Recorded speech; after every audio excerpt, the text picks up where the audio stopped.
যে আমরা মুখ্যমন্ত্রী যা বলেছেন সেই অনুযায়ী সর্বতোভাবে আমরা বঞ্চিত এবং যোগ্য যারা আছেন তাদের পাশে আমরা সর্বতোভাবে থাকব, মানবিকভাবে থাকব, রাজনৈতিকভাবেও থাকব। এক দুই, এই যে আপনারা যেটা বলছেন টেন্টেড বা আনটেন্টেড,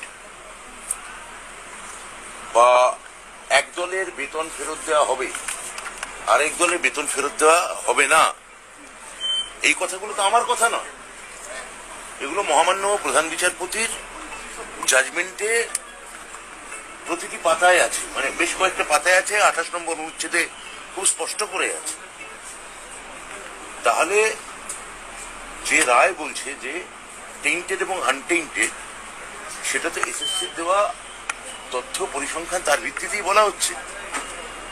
তাহলে আপনারা যেটা বলছেন যে যোগ্য বা অযোগ্য এসএসসি ভাগ করতে পারেনি তা নয়, হয়তো বলতে পারেন তাতে কোর্ট সম্পূর্ণ, তো কোর্ট সেটা বলেওছেন মাননীয় মহোদয়, তারা সন্তুষ্ট হচ্ছেন না।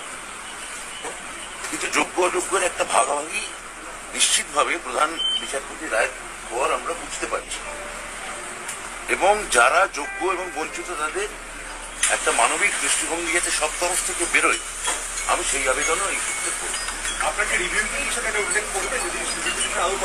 পিটিশন বা ইত্যাদি এই টেকনিক্যাল বা লিগাল প্রশ্নগুলো, এগুলো তো এসএসসির ব্যাপার, এসএসসি তার আইনি প্রক্রিয়া নিয়ে করবে।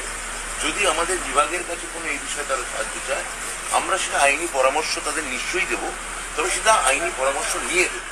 আপাতত আর স্কুলে যেতে পারবেন কি চাকরিহারারা, কি বললেন শিক্ষামন্ত্রী আমরা জানবো। তো কলকাতা হাইকোর্টের রায় শেষ পর্যন্ত বহাল রেখেছে সুপ্রিম কোর্ট। বাতিল হয়ে গিয়েছে প্রায় 26,000 শিক্ষক ও শিক্ষাকর্মী চাকরি।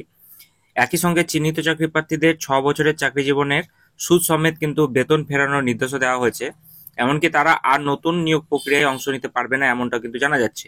তো সুপ্রিমো কোর্টের এই রায়ের পর গোটা দেশেই আমরা দেখেছি, বা গোটা বাংলায় শিক্ষা ব্যবস্থা নিয়ে জোরদার চাপান্ত কিন্তু শুরু হয়ে গিয়েছে। কিভাবে চলবে স্কুলগুলি পঠন পাঠন, সেখানেই কিন্তু একাধিক প্রশ্ন কিন্তু আসছে। তো সেটাই এখন লাখ টাকার কিন্তু প্রশ্ন হয়ে উঠেছে। কিন্তু যতদিন না নতুন নিয়োগ প্রক্রিয়া শুরু হচ্ছে, তার আগে পর্যন্ত কি এই শিক্ষকরা স্কুল যেতে পারবেন, এই প্রশ্ন কিন্তু করা হয়েছিল।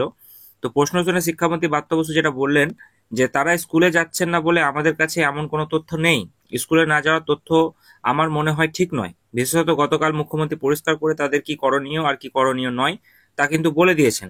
অন্যদিকে চিহ্নিত অযোগ্যদের বেতন ফেরত নিয়ে বলতে গিয়ে ব্রাত্য বলছেন যে এক দলের বেতন ফেরত হবে আর এক দলের বেতন ফেরত হবে না, এটা তো আমার কথা নয়। এগুলি মহামান্য প্রধান বিচারপতি রায়ের কিন্তু প্রতিটা পাতায় লেখা আছে। 28 নম্বর অনুচ্ছেদে খুবই স্পষ্ট করে সেটা বলা হয়েছে, তিনি এটা বললেন। তাই এভাগ কিন্তু এসএসসি দেওয়া তথ্য ও পরিসংখ্যানের ভিত্তিতে কিন্তু বলা হচ্ছে, এমনটাই কিন্তু বললেন কোট আনকোট। তো এদিকে বিরোধী থেকে চাকরিহারাদের অনেকেই গোটা ডামাডোলের জন্য বারবার কাঠগড়ায় তুলছে স্কুল সার্ভিস কমিশনকে। যদিও ব্রাত্য বসু বলছেন যে এসএসসি যোগ্য অযোগ্য এসএসসি ভাগ করতে পারেনি তা নয়, হয়তো বলতে পারেন কোর্ট তাতে পুরোপুরি সন্তুষ্ট হচ্ছেন না। কিন্তু যোগ্য অযোগ্যের ভাগাভাগি আমরা প্রধান বিচারপতির রায়ের পর বুঝতে পারছি। কিন্তু তারা কি স্কুলে যেতে পারেন, কোনো বাধা রয়েছে? ব্রাত্য বলছেন যে আমি তো এরকম কথা বলতে পারি না। মুখ্যমন্ত্রী মহামান্য বিচারপতি যা বলছেন তারপরে যদি কোনো টেকনিক্যাল বা কোনো লিগ্যাল ক্ল্যারিফিকেশন থাকে, সেটা তো আজ এসএসসি জানিয়েছে। ওরা বলছে যে তারা সুপ্রিম কোর্টের কাছে একটা লিগ্যাল ক্ল্যারিফিকেশন চাইবে। আমি সমস্ত শিক্ষককে বলবো মুখ্যমন্ত্রী যে ব্যাখ্যা দিয়েছেন তার উপর ভরসা রাখুন।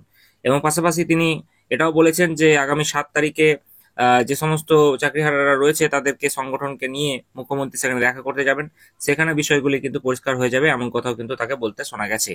তো দেখা যাক এখন আগামী দিনে 7 তারিখে আমাদের নজর থাকবে সেদিনকে কি বলছে মুখ্যমন্ত্রী মমতা বন্দ্যোপাধ্যায়, এবং সেক্ষেত্রে কোনো সুরাহা বেরিয়ে আসছে কিনা। বিষয়গুলি আপডেট আসলে আমি আপনাদের সঙ্গে শেয়ার করে দেবো। তাই চ্যানেলটি সাবস্ক্রাইব করে নেবেন এবং পাশে থাকা বেল বাটনটি ক্লিক করে দিতে ভুলবেন না।